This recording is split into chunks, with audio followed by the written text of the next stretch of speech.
시청자 여러분 안녕하십니까? 김희선입니다. 안녕하십니까, 노준영입니다. 원달러 환율이 이틀 연속 연고점을 경신하면서 1393.7원에 거래를 마쳤습니다. 1400선에 거의 다다르며 장을 마감한 건데요. 네, 그렇습니다. 종가 기준 2009년 3월 이후 13년 6개월 만에 최고치 기록을 갈아치웠습니다. 환율이 1,400원에 육박하자 정부가 구두 개입성 발언에 나서 장 후반에 6원 이상이 급락하는 등 상승폭의 일부가 반납됐습니다. 그러는 와중에 미국 연준 연방공개시장위원회는 20일에서 21일에 기준금리를 최소 0.75%포인트 인상할 것을 예고했는데요. 일각에서는 한 번에 1%포인트를 인상하는 울트라 스텝을 밟는 강한 긴축이 나타날 수 있다고 예고했습니다. 전문가들은 미국의 추가 금리 인상이 가시화되면 원달러 환율이 향후 1,400원을 넘어 1,500원 진입 가능성이 있다고 보고 있습니다. 이 시각 주요 뉴스입니다.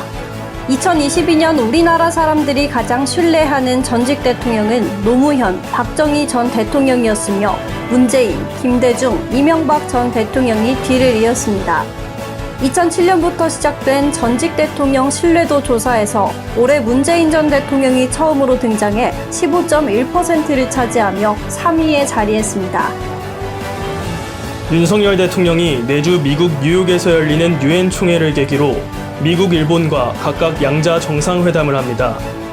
한일 정상회담은 2019년 12월 중국 청두에서 열린 한중일 정상회의를 계기로 당시 문재인 대통령과 아베 신조 당시 총리가 양자회담을 한 이후 2년 9개월 만입니다. 8월에 취업자 수가 작년 동기 대비 80만 명 넘게 증가하면서 22년 만에 최대 증가폭 기록을 경신했는데요. 증가폭은 석 달 연속 하향곡선을 그리고 있습니다. 반면 8월 실업자 수는 61만 5천 명으로 지난해 8월에 비해 12만 9천 명 감소해 실업률이 0.5%포인트 떨어지는 등 고용 증가세가 지속되고 있는 것으로 나타났습니다. 대통령실이 800억 원대 예산을 들여 옛 청와대 영빈관과 같은 부속시설 신축을 추진 중인 것으로 알려졌습니다. 기획재정부는 사업 목적에 대해 안정적인 국정 운영을 뒷받침하기 위해 외빈 접견 및 각종 행사 지원 등을 위한 것이라고 설명했습니다. 어제 농심이 라면 가격을 인상했고 팔도가 다음 달 1일에 제품 가격 조정이 예정된 가운데 오뚜기도 다음 달 10일부터 라면의 출고가를 평균 11% 인상한다고 밝혔습니다. 지난해 8월 13년 만에 가격 조정을 했었던 오뚜기는 원재료값과 환율이 올라감에 따라 조정하게 됐다며 인상을 해도 주요 경쟁사보다 낮은 편으로 맛과 품질로 보답할 것이라고 약속했습니다. 최근 서울 아파트 실거래 가격 지수가 13년 7개월 만에 가장 큰 폭으로 떨어진 가운데 매수 심리도 계속해서 위축되고 있습니다. 한국부동산원 조사에 따르면 이번 주 서울 아파트 매매 수급 지수는 80.1을 기록하며 19주 연속 하락했습니다. 코로나19의 유행이 다시 감소세로 접어든 가운데 방역당국이 2019년 이후 3년 만에 독감 유행주의보를 발령했습니다.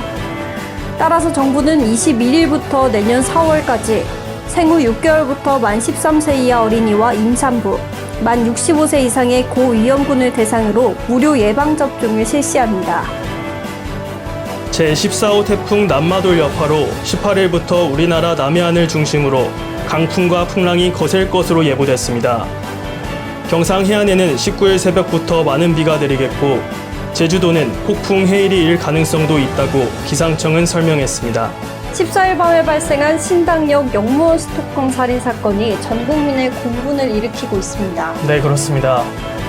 법원이 성폭력 범죄자에 대한 구속영장을 기각해 계속 스토킹하게 만들어 결국 이런 비극을 낳았다는 분노가 공감을 이루면서 국가가 방조한 죽음이라는 여론이 들끓고 있습니다. 네, 그래서 이번 사건은 위험을 방자한 국가와 안전조치에 태만한 직장, 가해자를 풀어준 법원이 모두 공범이라는 국민의 여론이 일고 있는 건데요. 그래서 가해자 전 씨의 신상을 공개하라는 의견이 이어지고 있습니다. 네, 한편 유족들은 피해자에 대해 생전에 부모 걱정 전혀 안 시키고 대학교도 수석으로 장학금을 받으며 서울교통공사에 입사한 것이라고 말해 안타까움을 더하고 있습니다. 이 시각 주요 뉴스였습니다. 오늘 영상이 유익했다면 구독과 좋아요를 눌러주시기 바랍니다. 지금까지 노준영, 김희선이었습니다.